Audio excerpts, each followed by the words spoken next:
Salut à tous, bienvenue dans cette nouvelle leçon, la leçon 3 sur l'analyse et la conception orientée objet. J'espère que vous allez super bien.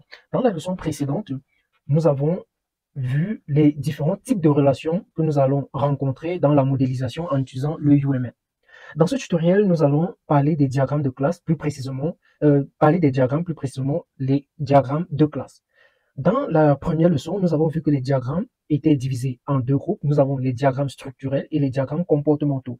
Les diagrammes structurels décrivent le système proprement dit, ok, donnent les composants du système, ok, les composants statiques, les composants qui font le système en fait.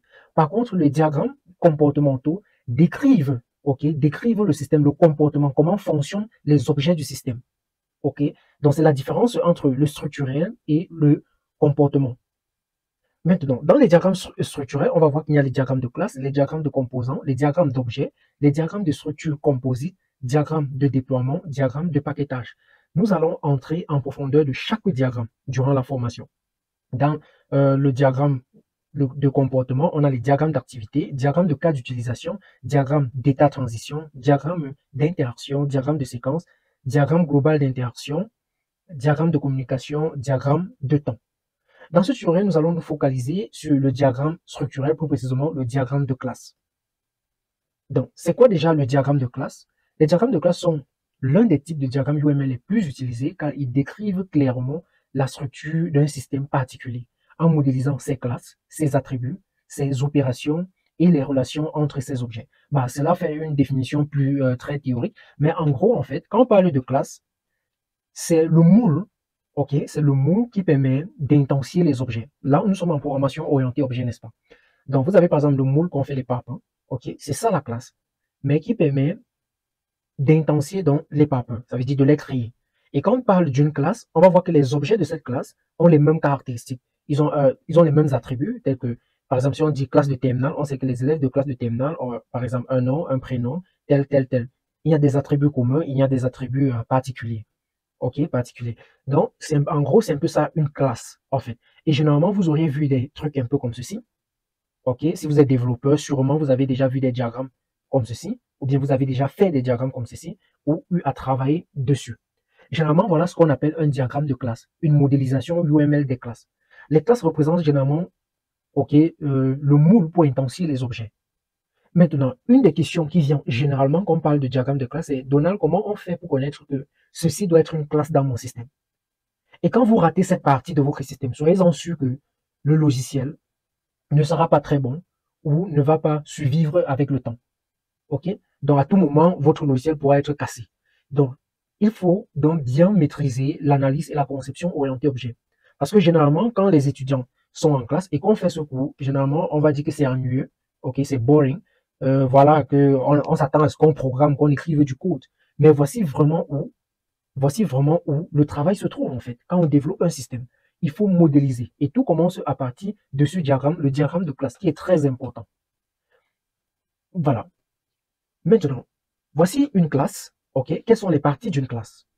C'est ce qu'il faut déjà connaître. On a le nom de la classe. Ok, par exemple ici, on a dog pour chien par exemple.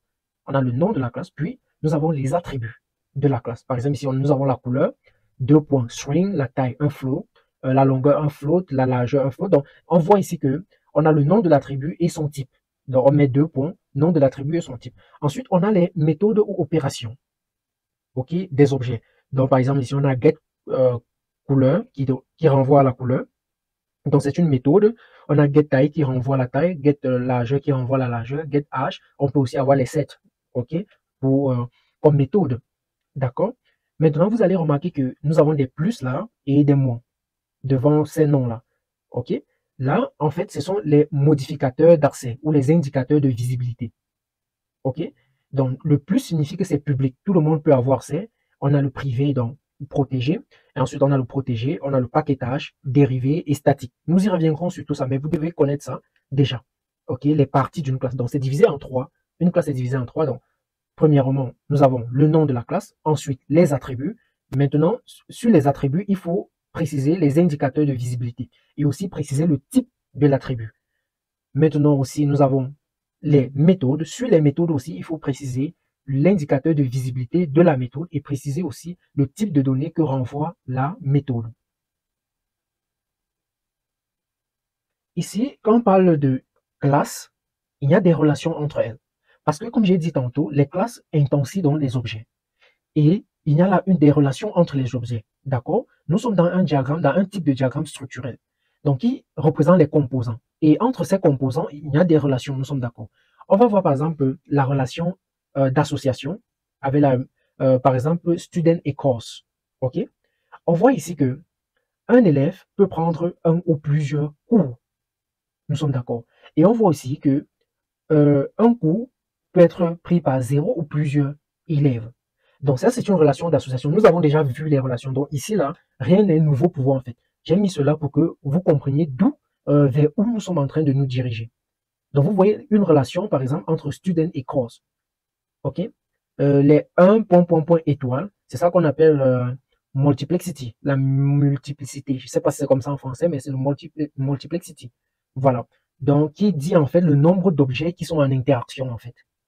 D'accord? Et dans les relations d'association, on avait vu qu'il y a unidirectionnel, ok, où une seule classe ou une classe utilise les objets de l'autre classe, mais l'autre non. Donc c'est uni. On a bidirectionnel comme celle qu'on a ici là, ok. Maintenant, on a la dépendance. Ici, par exemple, on voit personne et movie, right? Donc ici là, ici il y a une question de dépendance entre ces deux classes. Donc le changement sur l'un affectera l'autre. Par exemple, vous allez voir que dans personne, il y a la méthode Hassine, ok, qui permet en fait de savoir si un utilisateur a déjà eu à voir ce film. D'accord? Si c'est un film que l'utilisateur, dans la table film, si on met un nouveau film et qu'on appelle Racine sur un utilisateur, si l'utilisateur n'a pas encore vu ce film, ça va dire false. Si l'utilisateur a déjà vu ce film, ça doit dire true. Donc, il y a cette relation. Donc, à tout moment, Racine sur personne doit donner une réponse true ou false. Donc, il y a cette relation de dépendance.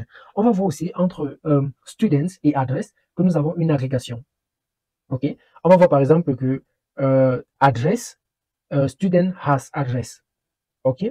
Mais on peut bien avoir, par exemple, un élève, OK, qui, dans le système sans adresse. OK? Cette relation, c'est une relation vraiment faiblement liée, comme nous avons vu. OK? Donc, si l'un est absent, alors l'autre existe. Par contre, on va voir ici que avec la composition, c'est le contraire. Par exemple, on va voir qu'un cercle, le cercle a une relation de composition avec le centre, le centre du cercle. Par exemple, un cercle sans centre n'est plus un cercle, nous sommes d'accord. Pourtant, un étudiant dans le système sans adresse est toujours un étudiant. OK? Mais un cercle qui n'a pas de centre n'est plus un cercle. OK? Donc, et ça, c'est deux classes. Hein. Ce sont des classes qui peuvent avoir cette relation de composition. Donc, il faut vraiment connaître dans quel cas utiliser cela. Maintenant, on va voir l'héritage. OK? On va voir, par exemple, le rectangle, l'ellipse. On sait que que ce soit le rectangle et l'ellipse, ils ont des caractéristiques communes. OK? Et là, on va donc créer une classe shape, OK, pour les dessins et mettre ces caractéristiques communes et les faire hériter pour éviter le don't repeat yourself, n'est-ce pas? OK, qui est l'une des règles en programmation. Et là, nous avons la réalisation. Donc, on peut avoir des classes, OK, qui implémentent, OK, qui implémentent ce qui a été décrit dans une autre classe. Là, on va parler de réalisation. Donc, owner class ici décrit, par exemple, purchase sold item. Euh, ici, on a aussi sold item. Donc, ça décrit juste ces méthodes, mais c'est personnes et compagnies qui implémentent ces méthodes. On va généralement voir ça dans les classes abstraites. OK? Pour ceux qui ont fait du Django sur cette chaîne, vous allez mieux comprendre ça. Aussi, pour ceux qui ont fait de la programmation orientée objet, vous allez mieux comprendre ça. Donc, ici, c'était juste un rappel parce que nous avons déjà parlé de toutes ces relations. Voilà. Maintenant, on va parler du multiplexity, la multiplicité. Voilà. Dans les relations d'association, OK, on peut avoir des multiplicités de 0 à plusieurs, comme la première là. OK? Donc, quand c'est juste étoile, ça veut dire que c'est 0 ou plusieurs.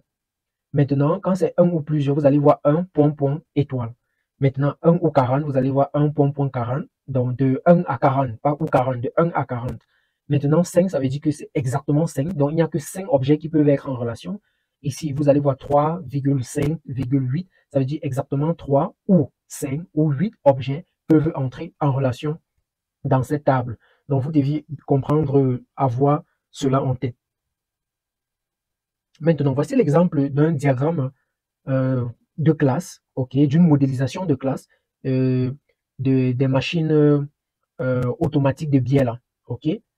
Voilà, donc voilà un exemple de diagramme de classe. OK, donc vous pouvez prendre cela comme dans les ATM machines. Donc, vous pouvez prendre cela comme exemple pour mieux comprendre comment mettre en relation les diagrammes. D'accord? Vous allez voir par exemple la banque est en agrégation avec le ATM machine. D'accord? Donc, même si il n'y a pas de ATM machine, la banque reste une banque. Donc, vous comprenez un peu. Donc, vous pouvez prendre ceci comme exemple. Mais maintenant, il y a une des questions qui revient. Comment donc savoir que ce que je suis en train de faire, ce que je suis en train de représenter là est vraiment une classe. Par exemple, on voit ici la classe banque, on voit la classe customer, on voit la classe ATM machine transaction, on voit la classe account, on voit la classe current account, saving account. Comment on fait pour savoir que cela est une classe? C'est donc cette étape qu'on doit maîtriser. La première étape, c'est de comprendre le problème, le domaine du problème qu'on est en train de résoudre. Donc, avant de commencer à identifier les classes, vous devez comprendre cela. D'accord? Ensuite, vous deviez identifier les substantifs. Parce que quand vous lisez un problème, vous devez voir les mots qui peuvent venir. Par exemple, si on prend l'application de gestion de bibliothèque, les substantifs ici pourraient être quoi? Pour une application de gestion de bibliothèque, pourrait être quoi? Livre, auteur, emprunteur, par exemple, etc. Vous voyez un peu, libraire, vous voyez un peu. Et là, à partir de là, vous pouvez déjà avoir une idée du système. Ensuite, c'est pas tout, vous passez à l'étape 3. Analyser les relations et les attributs. Donc, une fois que vous avez une liste des substantifs, examiner leurs relations et attributs. Par exemple, un livre peut avoir un titre, n'est-ce pas? Un auteur aussi, une description, et être emprunté par un emprunteur. Là, vous commencez à décomposer le système. Vous commencez à décrire les méthodes et les attributs de certaines classes. D'accord? Ensuite, vous partez à l'étape 4, déterminer les classes proprement dites. Sur la base de l'analyse qu'on vient de faire, décider quelle entité mérite d'être une classe. OK? Donc, parce que nous avons vu qu'une classe doit avoir quoi? Déjà un nom, les attributs et des méthodes. Est-ce que ce que vous avez identifié là peut avoir ces trois grands groupes? Est-ce que ça a un nom? Est-ce que ça a les attributs? Est-ce que ça a une méthode? Est-ce que aussi ça peut changer? OK? Il faut aussi prendre ça en considération. Est-ce qu'on peut compter? D'accord? Est-ce qu'on peut compter? Parce qu'il ne faut pas avoir une classe qui stocke juste un objet. OK? Juste un objet et c'est tout. Ça peut arriver dans certains cas, mais c'est vraiment très rare. On ne peut pas simplement avoir une classe qui stocke un seul objet. Sinon, on va dire que c'est une variable, cet objet est une variable statique. Mais est-ce que cet objet change avec le temps? Oui. Là, on peut dire que oui, cette classe peut devenir, cela peut devenir une classe si cela change et que ce sont les auteurs qui manipulent cela, les utilisateurs. Mais au cas où c'est quelque chose de statique, là, on va dire juste que c'est une variable globale. Donc, il faut bien comprendre. Maintenant, quand on a fait cela, par exemple, on va voir l'exemple ici pour déterminer les classes proprement dit. On va dire, par exemple, livre pourrait être une classe, car elle a des attributs et joue un rôle spécifique dans le système de gestion de bibliothèque. Examiner les verbes maintenant, c'est pas tout, il faut continuer. Examiner les verbes. Les verbes dans la description du problème peuvent indiquer les opérations ou des comportements qui pourraient être associés aux classes. Par exemple, si le problème mentionne qu'un emprunteur peut emprunter un livre, cela suggère qu'une opération ou une méthode dans la classe. OK? Donc, ça veut dire que j'ai la classe livre, mais je peux avoir une méthode qui permet de savoir, par exemple, si un livre a été emprunté ou pas.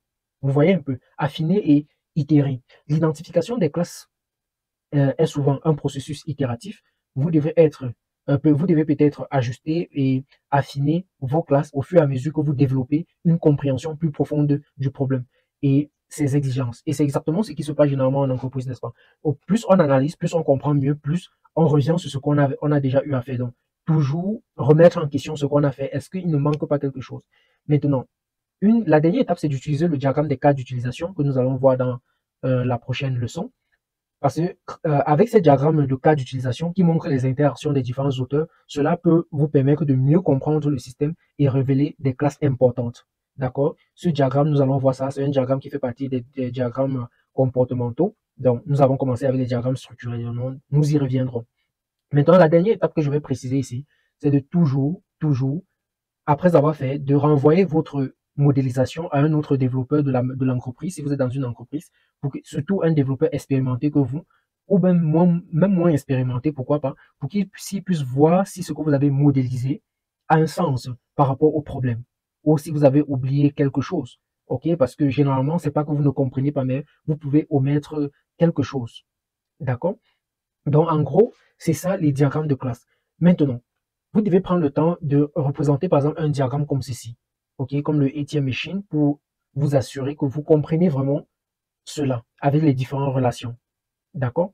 Et cela va vous permettre d'être confiant. Parce que si vous modélisez 3 à 4 systèmes, alors vous allez commencer à être confiant, même si vous arrivez dans une entreprise et qu'on vous présente un diagramme comme ceci, vous allez être capable de comprendre ce qui se passe ou bien vous allez être capable de poser des questions ou bien d'apporter un plus à ce qui a été déjà fait. Si vous avez aimé ce tutoriel, laissez-moi un pouce.